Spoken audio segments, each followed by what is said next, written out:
ఏపీలో ఎన్టీఆర్ భరోసా పింఛన్ల పంపిణీ ముగిసింది. కూటమి ప్రభుత్వం ఎన్నికల మేనిఫెస్టోలో ఇచ్చిన హామీ మేరకు 7,000 రూపాయల పింఛన్ మొత్తాన్ని అర్హులకు అందిస్తోంది. దీంతో రాష్ట్ర వ్యాప్తంగా పండుగ వాతావరణం నెలకొంది. మంగళగిరి నియోజకవర్గం పెనుమాక ఎస్టీ కాలనీలో సీఎం చంద్రబాబు పింఛన్ను పంపిణీని ప్రారంభించారు. ఆయా ప్రాంతాల్లో మంత్రులు లబ్ధిదారులకు పెన్షన్లను అందజేశారు. పిఠాపురంలో డిప్యూటీ సీఎం పవన్ కళ్యాణ్, నిడదవోలులో మంత్రి కందుల దుర్గేష్, రేపల్లెలో మంత్రి అనగాని సత్యప్రసాద్, నెల్లూరులో ఆనం రామనారాయణ రెడ్డి పింఛన్ల పంపిణీ చేశారు.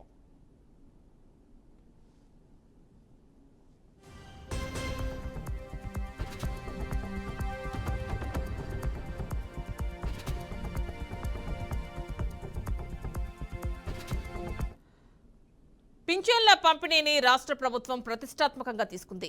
ఎక్కడా నిర్లక్ష్యానికి తావు ఇవ్వకూడదని అధికారులకు స్పష్టమైన ఆదేశాలు జారీ చేశారు. తొలి రోజే 100% పంపిణీ పూర్తయ్యేలా అధికారులు కార్యాచరణ పూర్తి చేశారు. ఒక్కో సచివాలయ ఉద్యోగికి 50 మంది పింఛన్దారులను కేటాయించారు. అంతకు మించి ఉంటే కొన్ని చోట్ల అంగన్వాడీ, ఆశా సిబ్బందిని వినియోగించుకున్నారు. ఏదైనా కారణంగా తొలి రోజు పింఛన్ను అందించుకోలేకపోయిన వారికి రెండో రోజు వారి ఇళ్ల వద్దే గ్రామ, వార్డు సచివాలయాల సిబ్బంది అందించనున్నారు.